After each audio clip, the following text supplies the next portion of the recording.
야담상회를 찾아주신 마님들과 선비님들 감사드리옵니다. 여러분들의 간에 두루 안복이 깃들기를 기원합니다. 그럼 오늘의 이야기 시작합니다. 꽃 피고 새우는 어느 화사한 봄날 해걸음이었답니다. 덕포나루의 뱃사공 고우는 평소 친분을 나누던 복만 스님을 건너편으로 태워드리기 위해 닷줄을 챙기고 있었습니다. 강물은 며칠 전 내린 큰 봄비로 불어나 평소보다 거친 물살을 쏟아내고 있었지요. 그때였습니다. 저 멀리서 왁자지껄한 소란과 함께 술 취한 목소리들이 들려왔습니다. 고을에 내로라 하는 세도가 자제들이 기생들을 데리고 철렵을 나갔다가 돌아오는 길이었지요. 사또의 아들, 천석군, 방첨지의 아들, 그리고 관찰사의 조카까지 고을의 권세를 등에 업은 3명의 도련님들이 기생들을 하나씩 끼고 나타났습니다. 그들의 모습은 차마 눈뜨고 보기 어려울 만큼 꼴사나웠지요. 술에 잔뜩 취해 몸을 제대로 가누지도 못하면서도 곁에 선 기생들의 치마 밑으로 손을 넣으며 킬킬거렸답니다. 나루터에 다가온 그들은 뱃사공에게 소리쳤습니다. 이복의 뱃사공, 친구 녀석이 아직 안 왔으니 배 띄우지 말고 기다리고 있으라고. 세도가 자제들의 패거리 중 하나가 어지간히 급했던 모양이었어요.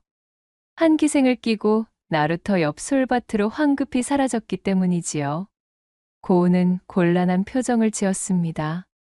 나으리들, 복만 스님께서 강을 건너셔야 하는데 더 지체했다간 날이 어두워집니다요. 스님을 먼저 건네드리고 금세 돌아오겠습니다요. 고운이 조심스럽게 사정을 아뢰었지만 그들은 들은 채도 하지 않았습니다. 뭐, 스님, 복만이고 나발이고 그냥 닥치고 좀 기다려 보란 말이다. 지금쯤이면 아랫문을 닦으며 치마를 추스르고 있을 게야. 사또 아들의 말에 다른 자제들이 배꼽을 잡고 웃었습니다. 음담패설로 뱃사공 고운을 희롱하는 것도 모자라 사또 아들은 고운을 부르더니 땅바닥에 나뭇가지로 글자를 썼습니다. 그것은 내 천자였어요. 그나저나 내놈 뱃사공, 이것이 무슨 글자인지는 아느냐? 무지렁이인 고운은 눈만 끔벅이며 고개를 저을 뿐이었습니다. 아이고, 쇳내는 영 까막문이라 모르겠습니다요. 그의 대답에 세도가 자제들의 웃음이 더욱 크게 터졌습니다. 사또 아들은 손에 들고 있던 막대기로 고운을 마구 후려치며 놀려댔습니다. 이놈의 무지렁이가 하루에 수십 번이나 내를 건너면서 내 천자도 모르다니 어찌 이리도 무지하고도 천한 놈이 있다는 말이냐? 네 놈이 아는 것이라곤 낮에는 내에서 배를 타고 밤이면 네 놈의 마누라나 타는 것일 테지. 아하, 잠깐만. 이놈은 그러고 보니 아직도 노총각이라지? 밤에는 탈배가 없어서 어쩌면 좋다는 말인가? 그렇게 한참을 이어지던 그들의 저속한 말과 비아냥에도 뱃사공 고운은 그저 가만히 듣고 서 있을 수밖에 없었습니다. 그때 이 모든 광경을 지켜보던 복만 스님께서 더 이상 참지 못하고 일갈했어요. 젊은이들의 언행이 이리도 거칠고 경박하여서야 어디 쓰겠는가. 스님의 준엄한 꾸중에 세도가 자제들은 잠시 멈칫했지만 이내 사또 아들이 비아냥거리며 되받았습니다. 어허, 공산의 달이 뜨니 개 짖는 소리만이 요란하구만.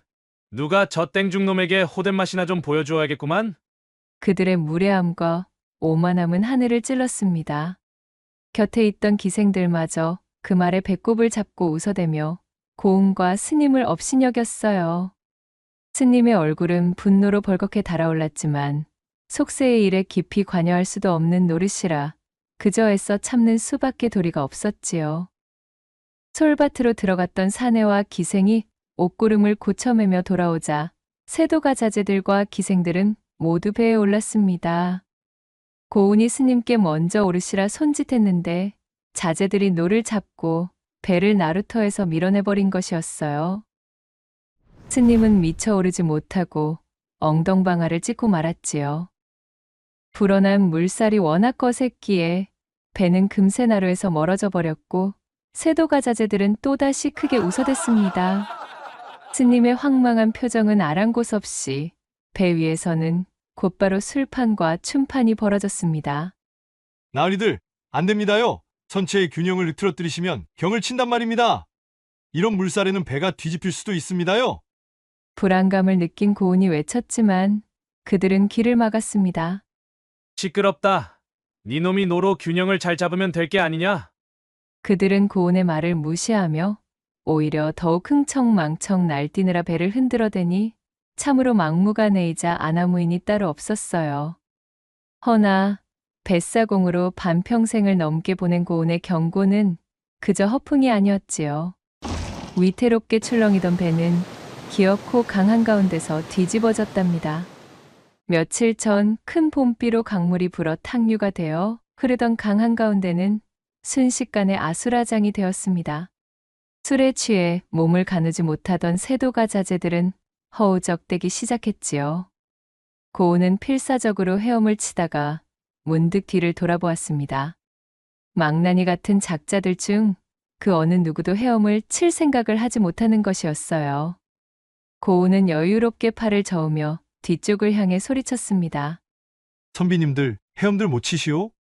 물에 빠진 이들은 살려달라 아우성치면서도 뱃사공의 물음에 우스꽝스럽게 대답했습니다. 부쿠업, 어푸푸, 살려다오. 헤엄을 못 친단 말이다. 야, 이 망할 놈아, 어서 우리를 건지지 못하겠느냐. 고은은 그들의 어리석음과 오만함에 씁쓸한 미소를 지으며 마지막 말을 던졌습니다. 얼씨구 꼴 좋았소? 내를 건널 땐 내 천자는 몰라도 헤엄은 칠 줄 알아야지요. 그는 뒤도 돌아보지 않고 유유히 헤엄쳐 나루터로 돌아왔습니다. 자신을 조롱하고 놀림거리로 만들었던 이들의 비명 소리는 청난 강물 소리에 무쳐 희미하게 들려왔을 뿐이었어요. 사람들의 아우성을 집어삼킨 강물은 말없이 칠흑 같은 어둠 속으로 흘러갔습니다. 고은은 죽을 힘을 다해 물살을 헤치고 무트로 나온 뒤 나루에서 모든 것을 지켜본 스님과 조우했지요. 복만 스님은 복잡한 감정이 묻어나는 표정으로 말했습니다. 이보게나, 물살이 저 망나니 같은 양반들을 삼켜버렸으니 이제 어쩐다는 말인가. 일이 되었으니 자네나 나나 주랭랑을 쳐야 할 듯 싶구만. 동감입니다, 스님. 아마도 저 망나니 같은 놈들의 집안에서 가만 놔둘 리가 없으니 말입니다요. 저들이 물귀신이 된 것을 모두 제 탓으로 돌리겠지요. 아마 스님에게까지 불통이 튀지 싶습니다. 그리고 그날 이후 고은과 복만 스님의 자취는 덕포나루 근방에서 흔적도 없이 사라졌답니다. 아니나 다를까 그날 밤 온고울이 발칵 뒤집혔지요. 덕분에 덕포나루터에는 불길이 치솟았습니다. 혈혈단신 고운이 살던 초가삼간이 분노한 세도가들에 의해 불태워진 것이었지요. 고을을 좌지우지하던 집안의 아들들이 사이좋게 나란히 배를 타다 물귀신이 되고 말았으니 그럴만도 했습니다. 덕포나루를 삼킨 불길과 대를 이을 아들들을 잃어버린 세도가 집안이 붕괴했다는 소문은 순식간에 고을 전체로 퍼져나갔습니다. 일찌감치 화를 피해 달아났던 두 사람은 밤낮으로 이동하여 고을을 멀리 벗어난 산골 깊숙한 곳에 자리한 버려진 절에 도착했습니다. 무너져가는 기와와 잡초 무성한 마당, 텅 빈 불당만이 남은 쓸쓸한 공간이었지만 도망자 신세인 그들에게는 더없이 안전한 피난처였습니다. 거친 숨을 몰아쉬며 절마루에 앉은 고은의 얼굴에는 깊은 절망과 피로가 가득했습니다. 평생 살아온 터전을 잃고 졸지의 양반들을 죽게 만든 죄인 아닌 죄인이 된 그의 심정은 이루 말할 수 없이 참담했지요. 스님은 말없이 고은의 모습을 지켜보았습니다. 잠시 후 스님이 천천히 입을 열었어요. 이보게나 사공양반, 자네는 강을 건네는 일을 평생 해왔지 않은가? 뜬금없는 스님의 말씀에 고은은 고개를 들었습니다. 예, 그렇지요, 스님. 허나 이제 배도 집도 모두 잃은 신세입니다. 아니세, 자네가 잃은 것이 아니라 잠시 놓았을 뿐이지. 어디 한번 말해보게나. 자네는 평생 그 강을 보고 살지 않았던가? 그 강이 어떠하던가? 강이라니요. 그야 때로는 잔잔하고 때로는 거칠고 늘 변덕스러운 물살 아니었겠습니까요? 옳은 말일세. 세상의 이치 또한 강물과 같으니 거스를 수도 없고 애써 붙잡아둘 수도 없는 흐름이지. 그날 자네는 어리석은 자들의 오만에 휘말려 강 한가운데 놓였었지만 진정 강의 이치를 몰랐던 것은 그들이었자는가. 강은 때로 생명을 앗아가기도 하나 또한 쉬지 않고 흐르며 모든 것을 씻어내고 새로운 길을 내기도 한다네. 스님의 말씀이 알듯 모를 듯 고운의 귓가에 맴돌았습니다. 자네의 초가가 불타고 삶이 부서진 것은 마치 강물이 범람하여 모든 것을 휩쓸어간 것과 같네. 허나 잊지 마시게나. 강이 깊은 곳에는 여전히 맑은 물이 흐르고 강변의 땅은 다시 기름져 새로운 생명을 피워낸다네. 자네 또한 그러할 것이야. 지금은 모든 것을 잃은 듯 보이나 이것은 끝이 아니라 자네 삶의 물줄기가 새로운 방향으로 틀어진 것일 뿐이란 점을 명심하시게. 스님의 난해한 조언이 어쩐지 고운의 마음속에 깊이 들어왔습니다. 그는 그날 내 천자를 모른다며 조롱당할 때 느꼈던 치욕과 분노, 그리고 세도가자제들의 익사 앞에서 느꼈던 복잡한 감정을 되짚어 보았습니다. 양반님네 자제들이 강물에 빠져 죽은 것은 그들의 오만함과 무지로 인해 벌어진 사고였습니다. 선주인 제가 도망치지 않았다면 그저 재수 없는 사고의 책임을 뒤집어 쓰고 아마 곤장을 맞아 초주검이 되었겠지요. 뱃사공이란 천한 신분으로 그들의 목숨값을 다 갚지도 못할 테니까 말입니다. 헌데도 이것이 또 다른 물줄기의 시발점이 된다는 말씀이십니까요? 고운의 분한 목소리에 스님은 그저 빙그레 웃으며 입을 다물었어요. 다음 날 이른 아침, 고운은 스님과 작별했습니다. 스님은 고운에게 다시 만날 날이 있을 것이라는 알 수 없는 말을 남겼지요. 강물이 다시 합쳐지듯 우리의 인연 또한 그러할 게라네. 부디 살아남게나. 그리고 꼭 기다리시게. 언젠가 흐르는 맑은 물을 만나게 될 것이니. 스님은 고운의 어깨를 가볍게 두드리고는 호련히 산길을 따라 사라져 버렸어요. 고운은 스님의 뒷모습이 완전히 사라질 때까지 그 자리에 서서 스님의 마지막 말씀을 마음에 새겼지요. 오냐? 그래? 기왕지사 일이 엎어진 거 나라고 꼭 죽어라 죽어라 하란 법만 있냐 이거야? 내 아주 더럽고 치사한 이놈의 동네 보란듯이 떠서 잘 살아주마. 그렇게 스님과 헤어진 후 고운은 신분을 숨기고 전국을 떠돌았습니다. 뱃사공이라는 경력이 오히려 발목을 잡을까 두려워 강 근처는 피했어요. 굳은 일을 마다하지 않고 품을 팔며 근근히 연명했지요.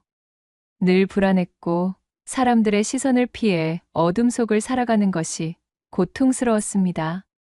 가끔 덕포나루의 소식을 들을 때면 자신을 향한 세도가들의 분노가 여전하다는 사실의 마음이 무거워졌습니다. 그리고 그때마다 강물에서 허우적대던 세도가들과 그 배에 함께 탔던 기녀들의 얼굴이 떠올랐습니다. 그들은 어떻게 되었을까?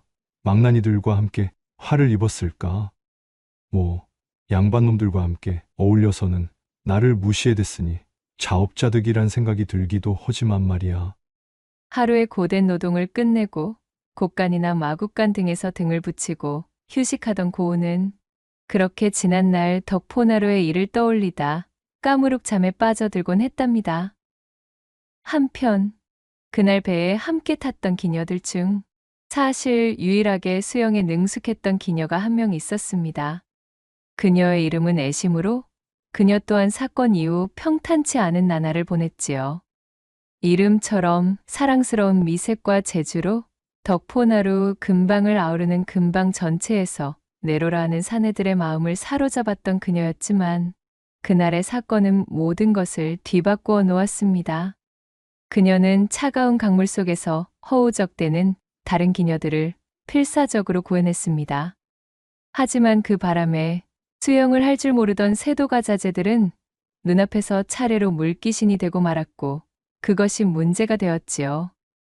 어찌되었든 동승했던 양반 자제들이 모조리 몰살당하는 대사건의 중심에 있던 인물이었으니 연루되어 문초를 받거나 심지어는 목숨까지 위태로워질지도 모른다는 두려움이 엄습했습니다. 그녀는 더 이상 화려하지만 위태로운 기녀 생활을 이어갈 수 없다고 판단했어요. 애심은 자신을 따르던 몇몇 기녀들에게만 사실을 알린 채 야반도주하듯 짐을 꾸려 도망쳤습니다. 익숙했던 비단옷 대신 남루한 무명옷을 걸치고 화사한 얼굴에는 검댕을 칠했습니다. 덕포나루에서의 명성은 오히려 그녀의 발목을 잡는 족쇄가 되었지요. 그녀는 신분을 숨긴 채 정처 없이 떠돌았습니다. 끼니를 구하기 위해 남의 집 허드렛일을 돕거나 바느질 품을 팔며 생계를 이어나갔지요. 평생 손에 물 한 방울 묻히지 않고 고운 손으로 거문고 줄만 튕기던 그녀에게 세상은 너무나도 가혹했습니다. 거칠어진 손을 볼 때마다 강물 속에서 허우적대던 세도가 자제들의 얼굴과 그 모든 일의 원흉이라 생각되는 뱃사공, 고운의 무지하고 어리숙하던 얼굴이 떠올라 치가 떨렸습니다. 내 천자도 모르는 무지렁이 뱃사공 때문에 내 팔자가 대체 이게 무엇이란 말인가? 아무리 화가 나기로서니 정신 나간 작자가 강한 가운데에서 배를 뒤집다니 말이야. 술판과 춤판을 벌여 배에서 난동을 피우던 것이 전복의 이유였으나 애심은 고운이 기분이 상해 일부러 배를 뒤집었다고 믿고 있었기에 여전히 그를 원망하고 있었던 것이었답니다. 게다가 그날의 사건 이후 고운은 자취를 감추었으니 더더욱 그러했지요. 물론 그 주세꾼들의 오만함이 사건의 발단이었음을 모르는 바는 아니었지만 뱃사공이 그들의 말을 거역하고 배를 뒤집은 것 때문에 자신이 이렇게 도망자 신세가 되었다는 분노가 더 컸습니다. 이렇듯 애심은 그날의 사건과 도망친 고운에게 단단히 오해를 하고 있었지요. 그야말로 탄탄대로처럼 잘 나가던 자신의 기녀 생활에다가 쌓아놓았던 재물과 함께 제 미모에 대한 사람들의 칭송까지 그 모든 것이 한순간에 날아갔으니까요. 그녀의 가슴 속에는 고운에 대한 깊은 원망과 분노가 응어리져 있었습니다. 그렇게 몇 달의 시간이 흘렀을까요? 애심은 신분을 숨기고 덕포나루에서 멀리 떨어진 어느 산골 마을까지 흘러들었습니다. 작은 주막에서 허드렛일을 도우며 근근히 살아가고 있었지요. 더 이상 화려한 치장을 하지 않았지만 그녀의 본연의 아름다움과 기품은 쉽사리 가려지지 않았습니다. 가끔 주막에 들르는 나그네들이나 장꾼들의 술주정이나 받아주며 그들의 이야기와 풍문을 수집해 덕포나루에서 돌아가는 소식을 엿듣는 것이었어요. 그러던 어느 날 주막에 들른 한 나그네가 들려주는 이야기에 애심은 귀를 의심했습니다. 덕포나루 전복 사건 때문에 추포령이 떨어진 뱃사공을 복수의 눈먼 세도가들이 눈에 불을 켜고 쫓았으나 결국 찾지 못했다는 이야기. 그리고 그날 사라졌던 뱃사공이 행색을 바꾸고서 이곳 근방에 숨어 지낸다는 소문이었습니다. 뭐시라고요? 애심의 심장이 얼어붙는 듯 했습니다. 원망과 분노로 가득했던 이름, 뱃사공 고운. 그가 살아있고 심지어 이 근방에 숨어 지낸다니. 그 소식을 접한 애심은 며칠 밤낮으로 고민했습니다. 제 신세를 작살낸 이 망할 놈을 찾아다가 멱살이라도 잡을 것인지 아니면 깽판 쳐둔 남의 인생을 물어내라 돈이라도 뜯어낼지. 한참을 이리저리 머리를 굴리던 그녀는 결국 결심했어요. 이대로 숨어 지내기보다는 그에게 자신의 처지를 알리고 어떻게든 책임을 받아내야겠다고 생각했지요.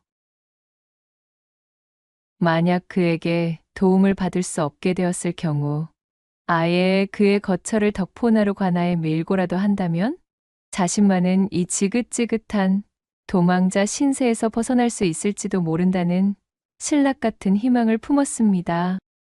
그리하여 그녀는 나그네에게 들은 단서를 따라 며칠을 헤매며 끈질기게 수소문한 끝에 마침내 산골 깊은 곳의 허름한 초가에서 행색이 남루해진 고은을 발견할 수 있었지요.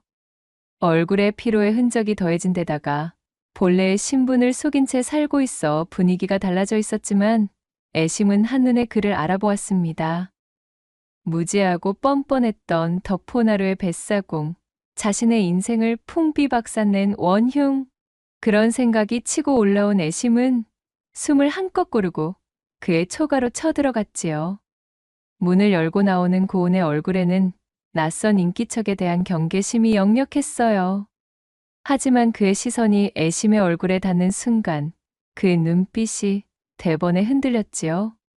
그녀의 얼굴을 알아본 것이었어요. 게다가 그날 물에 빠져 변을 당한 줄로만 알았던 애심이 여기까지 찾아오리라고는 꿈에도 생각지 않았으니까요. 고은의 반응을 본 애심은 울컥 치미는 분노를 억누르며 날카롭게 쏘아붙였습니다. 오라, 저 눈빛 좀 보소. 이봐 당신, 나를 알아보는 게지? 응?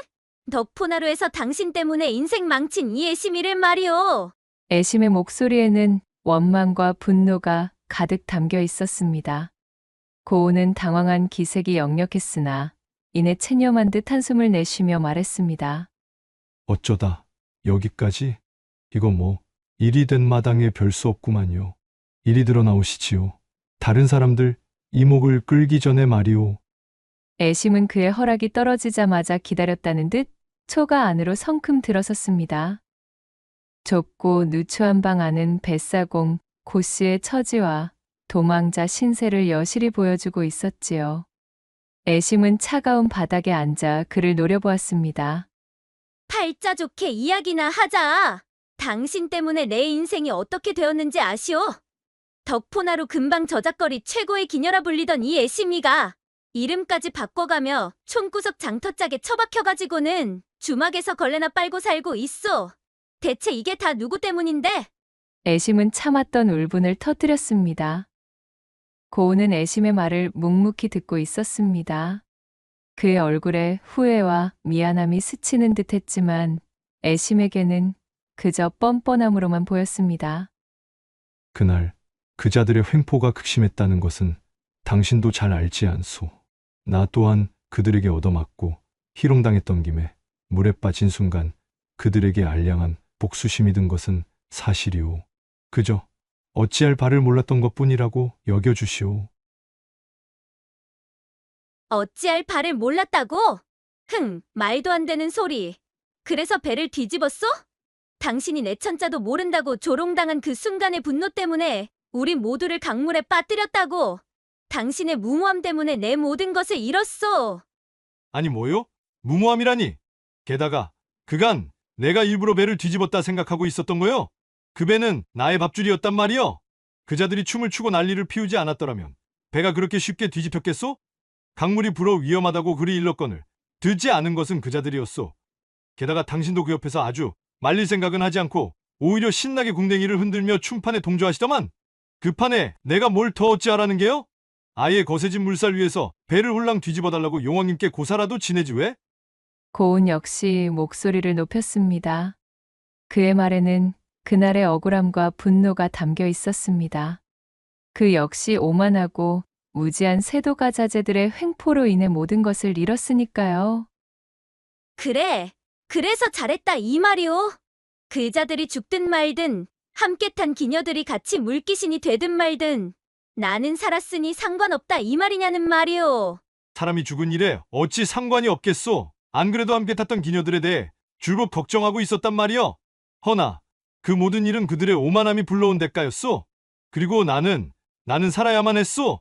아무리 혈혈단신의 미천한 뱃사공이라도 지켜야 할 목숨은 있었으니까. 고은의 마지막 말이 애심의 가슴에 비수처럼 꽂혔습니다. 애심은 더 이상 그의 말싸움에 말려들고 싶지 않았습니다. 그녀는 그의 초라한 모습을 훑어보며 싸늘하게 말했습니다. 뭐, 좋아요. 과거의 일이야 어찌 되었든 결국 당신 때문에 이렇게 되었으니 책임은 져야 할 것이오. 보아하니 당신 역시 도망자 신세인 듯한데 어차피 구걸이나 빌어먹는 일 말고는 변변한 날품도 못 파는 신세인 것은 매한가지니 나 혼자 떠도는 것보다야 둘이 함께 숨어 지내는 것이 낫겠지. 허니, 이제부터 당신이 나를 책임지시오. 이 무슨 당돌한 요구인가요? 고은은 어이가 없다는 표정을 지었습니다. 그 잘나신 기녀, 애심의 망가진 인생을 책임지라니. 책임이라니? 당장에 입을 열어 한 소리 내뱉으려는 찰나, 고은이 멈칫하며 눈앞에 애심을 물끄러미 바라보았습니다. 그녀는 더 이상 화려한 비단옷을 입은 기녀가 아닌 거친 세상의 풍파와 허기에 시달린 초라한 여인이었습니다. 처음 그녀의 눈빛 속에 이글거리는 것은 원망뿐이라 여겼지만 이내 그것은 갈 곳 없는 절박함과 홀로 된 외로움이 뒤섞인 복잡한 감정이 바탕이라는 것을 알 수 있었지요. 사정이 이리 되니 그는 차마 그녀를 매몰차게 내칠 수 없었습니다. 어쩌면 그녀의 말대로 혼자보다는 둘이 낫다는 현실적인 계산도 작용했을지 모를 일이었습니다. 무엇보다도 고은 역시 그날의 사건에 대한 미안함이 그의 마음 한구석에 자리하고 있었으니까요. 하룻밤 신세질 곳이 필요하다면 그리하시오. 허나 책임 같은 거창한 말은 조금 어폐가. 잔말 말고 책임지시오. 당신 때문에 내 신세가 요 모양 요 꼴 났으니 당신이 나를 먹여 살리고 숨겨줘야 마땅한 거 아니야. 그리고 뭐? 어패? 내 천자는 모르면서 어패? 문자 쓰시오 지금. 앙칼지게 대답하는 애심은 막무가내였습니다. 결국 고은은 한숨을 쉬며 그녀의 요구를 받아들일 수밖에 없었습니다. 그렇게 두 사람의 기묘한 동거가 시작되었습니다. 누추한 초가 안에서 함께 생활하는 것은 모든 면에서 불편하고 어색했지요. 애심은 여전히 고은에게 툭 하면 시비를 걸고 과거의 일을 들먹이며 그를 원망했습니다. 아이고 이 무지렁이 양반. 장작 패는 것 하나도 제대로 못하오? 그 입 다물지 못하겠소? 나야 평생 몸으로 살아온 사람인데 하물며 당신처럼 입만 살아서 손 하나 깠다가 나던 팔자 좋은 기녀보다야 낫지. 뭐가 어째? 이놈의 사공놈이 뚫린 입이라고 함부로 싸대는 것 좀 봐. 댕면상에 뚫린 것은 입이 아니고 구멍이오? 허이고 구멍 많아 좋겠수다. 뭐? 야 이 정신 빠진 사공놈아. 니놈이 감히 나를 희롱해? 그들은 사사건건 부딪히고 티격태격하며 싸웠습니다. 애심은 고은의 투박함과 무식함을 비난했고 고은은 애심의 게으름과 허영심을 꼬집었어요. 하지만 웃기는 것은 그럼에도 불구하고 두 사람은 함께 험한 산골 생활에 적응하며 서로의 다른 면모를 보게 되는 순간들도 있었다는 점이었습니다. 거칠어 보이지만 굳은 일을 마다하지 않고 묵묵히 해내는 고은의 성실함, 그리고 겉으로는 불평투성이지만 의외로 억척스럽고 강단 있는 애심의 모습이 보이기 시작했지요. 어느 날 애심이 산에서 나무를 캐다 발을 헛디뎌 다리를 접질렀습니다. 고은은 퉁명스럽게 구박하면서도 묵묵히 그녀를 업고 초가로 돌아와 상처를 돌보아 주었습니다. 또 다른 날 날품을 하던 주인 집에 들켜 도망자의 신분이 발각될 위기에 처했을 때 애심은 기지를 발휘하여 자신의 미인계로 주인의 혼을 빼나 겨우 위기를 모면했어요. 그녀의 침착함과 임기응변에 고은은 새삼 감탄했지요. 함께 아웅다웅하며 밥을 먹고 서로의 과거와 현재의 고통을 조금씩 나누면서 미움과 원망의 감정 사이로 미묘한 변화가 싹트기 시작했습니다. 고은은 더 이상 애심의 불평이 귀찮지만은 않았고 애심 또한 고은의 투박한 배려 속에서 따뜻함을 느끼기 시작했답니다. 그날 덕포나루에서 시작된 비극이 공교롭게도 두 사람을 가장 낮은 곳에서 만나게 하고 서로에게 의지하게 만들었던 것입니다. 두 사람의 눈빛이 스치는 순간이 길어지고 퉁명스러운 말 속에 숨겨진 걱정이 느껴지고 서로에게 조금씩 마음을 열어가면서 산골 초가에는 어색함 대신 묘한 설렘과 기류가 감돌기 시작했습니다.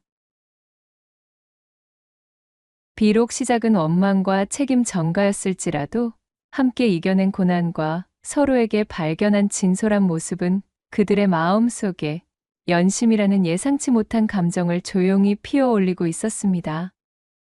그러던 어느 날 예상치 못한 손님이 고은의 초가를 방문했습니다. 다름 아닌 몇 년 전 덕포나루에서 함께 살아남아 버려진 절에서 하룻밤을 보냈던 복만 스님이었어요. 스님은 산 중턱에 위치한 절에 방문하기 위해 지팡이를 짚고 산길을 따라 고운과 애심의 초가 근처를 지나다 우연히 고운을 발견해 제외하게 되었어요. 오래간만에 만난 스님의 모습은 변함없이 평온해 보였습니다. 고운은 스님께 그동안의 이야기를 그리고 애심과의 기묘한 동거에 대해 모두 이야기해드렸지요. 스님은 오묘한 표정으로 묵묵히 그런 두 사람을 관찰하고 있었습니다. 티격태격하면서도 서로를 향한 깊은 연민과 어쩌면 미처 깨닫지 못한 이끌림까지. 스님은 깊은 눈빛으로 두 사람이 단순한 원한 관계나 동병상련이 아님을 꿰뚫는 듯 했어요. 그리고 잠시 후 스님이 특유의 알 수 없는 미소와 함께 입을 열었습니다. 일전 뱃사공 양반 자네에게 말해주었듯이 강의 이치가 바로 이러하지 않겠는가. 강물이 굽이쳐 돌아 마침내 바다에서 만나듯 자네들 두 사람의 인연 또한 그러하구먼. 그날 거친 물살이 모든 것을 휩쓸어 갔으나 자네들은 살아남아 가장 낮은 곳에서 다시 만났지. 서로를 원망하고 미워하는 듯 보이나 실상은 서로에게 의지하고 있지를 않나. 이것이 어찌 우연이겠는가. 하늘이 맺어준 인연이 아니라면 이리 질기게 얽힐 리가 없지. 스님의 말에 두 사람은 서로의 얼굴을 바라보다 말고 얼굴을 붉히며 고개를 팩 돌려버렸지요. 그날 밤 회포를 푸느라 날이 어두워지는 것을 놓치고만 스님은 하루를 머물고 가겠다고 했습니다. 초가는 비좁았고 잠자리가 넉넉지 않았지요. 방이라고는 2개뿐인데 그나마도 몸이나 누일 만한 곳은 애심이 쓰고 있었고 나머지 창고 같은 좁은 방이 고운이 쓰는 방이었습니다. 스님은 고운과 애심을 번갈아 보고는 의미심장한 미소를 지었어요. 이 몸이야 어디서든 눈을 붙이면 그만이니 당연히 고운과 내가 함께 자야 마땅하겠으나 하필이면 저치도 나도 기골이 장대하여 좁은 방에 함께 들어누웠다간 이 초가삼간이 폭삭 주저앉을지도 모르네.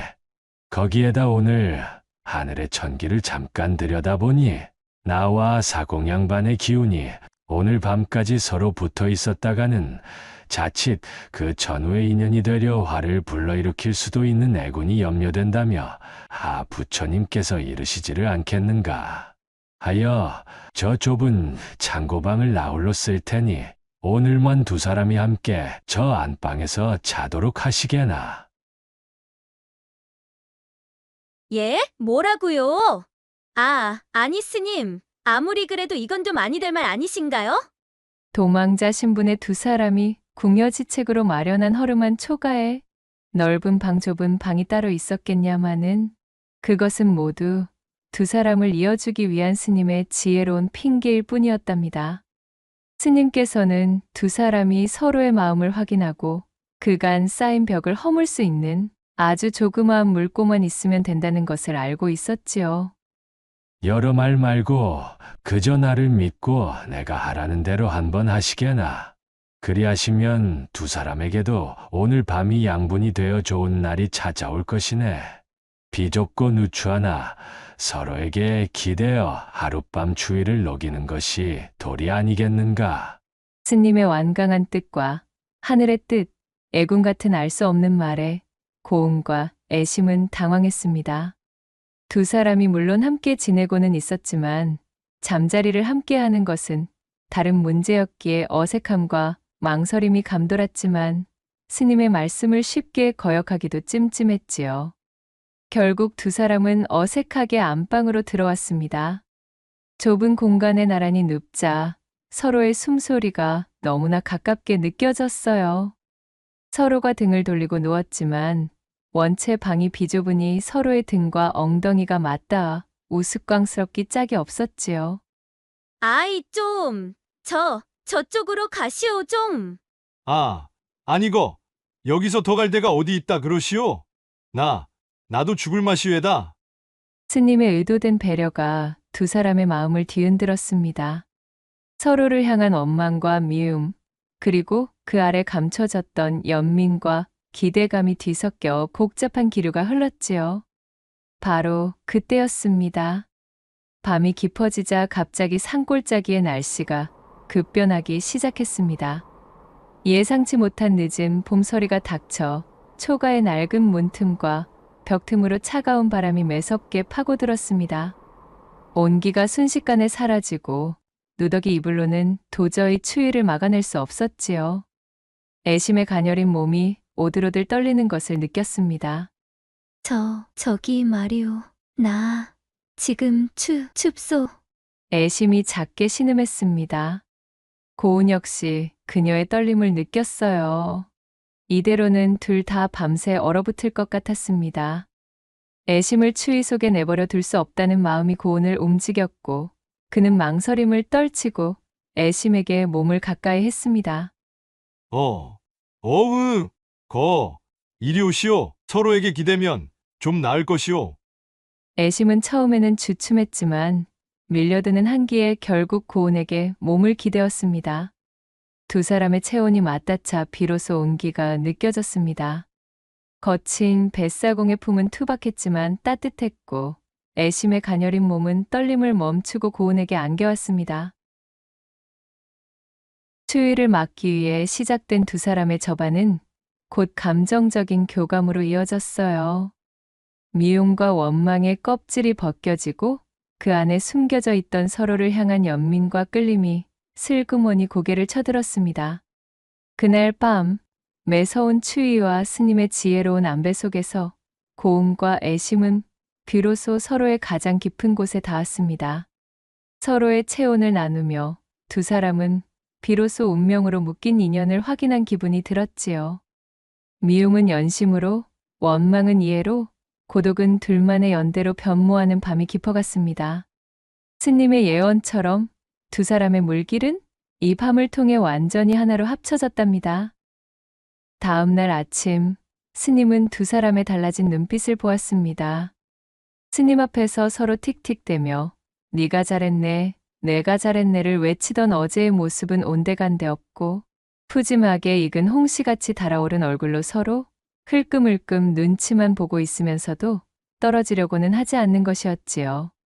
말은 하지 않았지만 부득이 하루를 묵고 가겠다며 억지를 놓은 이 기막힌 사건이 두 사람에게 어떤 밤을 가져다 주었는지 이미 훤히 꿰고 있었지요. 허허, 이로써 두 사람의 인연은 단단해졌으니 이제 세상 밖으로 나아갈 때를 기다리시면 되시겠네들. 과거의 그림자에 갇히지 말고 자네들의 강물을 스스로 만들어 흘러가도록 하시게나.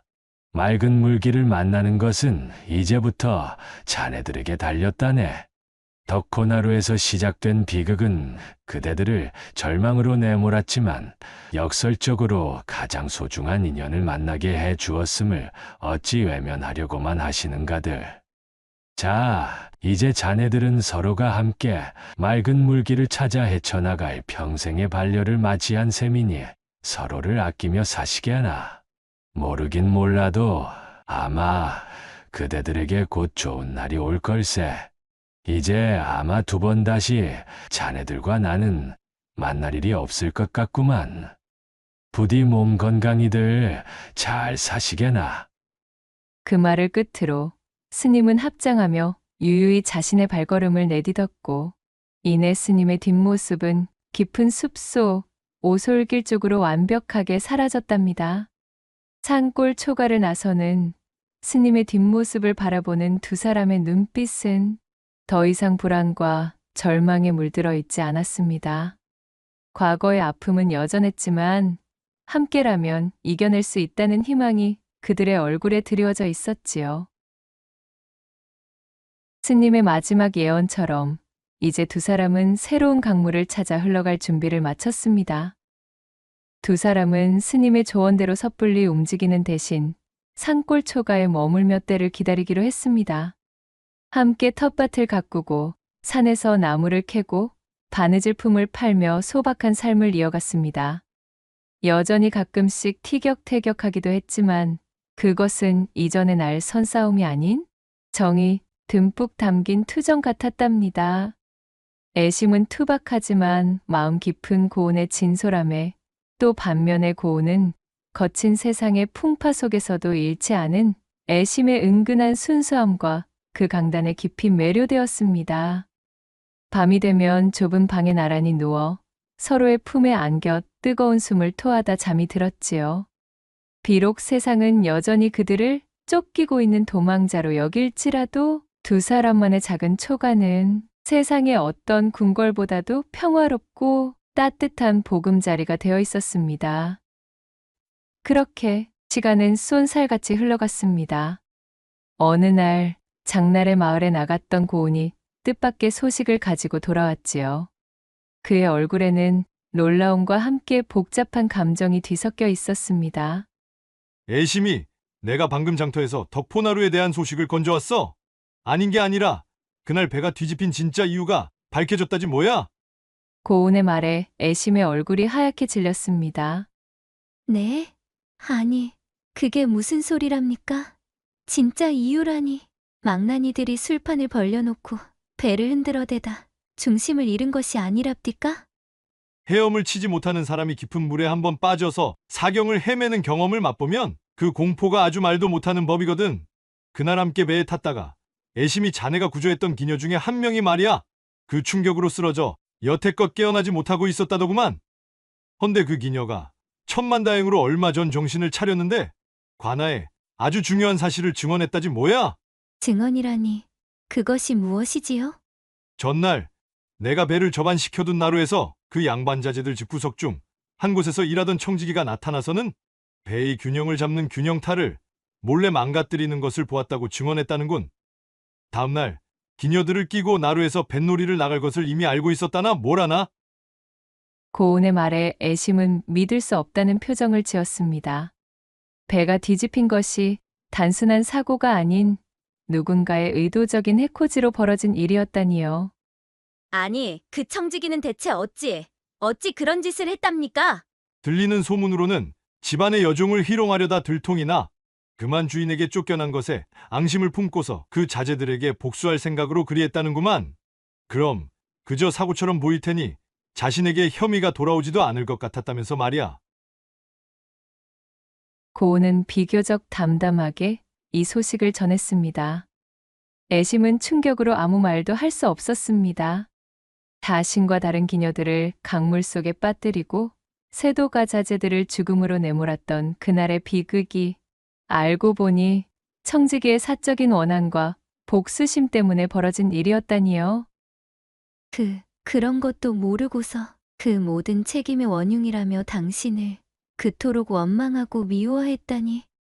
정말이지 너무도 부끄럽기 짝이 없네요. 다시 한번 미안해요. 참으로 미안합니다. 애심의 목소리가 떨려왔습니다. 고운은 애심의 눈을 지그시 바라보았어요. 괜찮소. 사과할 일이 아니오. 게다가 지금은 그런 마음을 가지고 있지도 않으면서 그러시오. 당신 또한 그날 함께 화를 입었으니 나를 원망하는 것이 당연했겠지. 우리 둘 다 그날의 피해자였을 뿐이오. 그보다 중요한 것이 아직 남았소. 사건의 원흉이자 진범이 잡혔으니 이제 우리를 향한 추적 또한 자연스럽게 중단되었다는구만. 그저 자신들의 자제가 죽은 분풀이를 할 희생양이 필요했기에 나와 당신을 쫓고 우리의 집을 불태우고 도망자 신분으로 만들었던 것이었기에 우리의 누명을 풀게 되었다는 소식이오. 그 말을 들은 애심은 그야말로 기뻐서 날아갈 것 같은 얼굴을 하고는 고운의 목을 와락 껴안으며 그에게 안겨들었습니다. 스님께서 말씀하신 좋은 날이 참말로 이리 찾아오게 되다니요. 너무너무 기뻐요. 그리하여 얼마 뒤 덕포나루의 관아에서는 청지기에 대한 처벌이 이루어짐과 동시에 고운과 애심에 대한 추포령 역시 막을 내리게 되었지요. 그들은 지긋지긋한 고향 땅을 다시 밟는 대신 조심스럽게 산골 초가를 떠나 자신들의 새로운 삶을 시작할 곳을 물색했습니다. 두 사람은 덕포나루에서 멀리 떨어진 인심 좋은 강변 마을에 자리를 잡았습니다. 고운은 다시 뱃사공이 되었어요. 내천자는 몰라도 강물의 이치를 몸으로 아는 그는 마을 사람들의 신뢰를 얻으며 성실하게 일했습니다. 애심은 더 이상 기녀가 아니었지만 그녀의 지혜로움과 살가운 변죽은 마을 사람들과 어울리는데 큰 도움이 되었지요. 그리하여 사람들의 도움으로 작은 주막까지 열게 되어 고운의 일손을 돕는 한편 정성껏 음식을 차려 손님을 맞았습니다. 두 사람의 삶은 화려하지 않았지만 서로의 존재만으로도 충만하고 행복했습니다. 고운은 강 건너는 일을 마칠 때마다 집으로 돌아와 애심의 웃는 얼굴을 보는 것이 가장 큰 기쁨이었고, 애심은 거친 강물 위에서 고단하게 일하는 고운을 기다리며 따뜻한 밥상으로 그를 응원하는 것에 행복을 느꼈습니다. 그들은 덕포나루의 비극이 자신들에게서 많은 것을 앗아갔지만 동시에 가장 소중한 사랑을 가져다 주었다는 것을 너무나도 잘 알고 있었지요. 가끔 밤이 되면 고운과 애심은 함께 강가에 앉아 흐르는 강물을 바라보았습니다. 그날의 거센 물살과 공포가 아련한 기억처럼 느껴졌지만 이제 그들에게 강물은 두 사람의 인연을 맺어준 고마운 존재였습니다.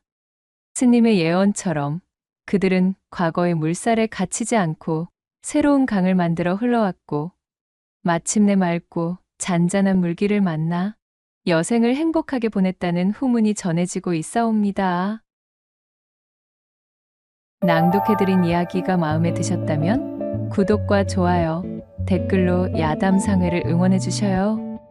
늘 잊지 않고 야담상회를 찾아주시는 마님과 선비님들 시청해주셔서 참으로 감사하옵니다.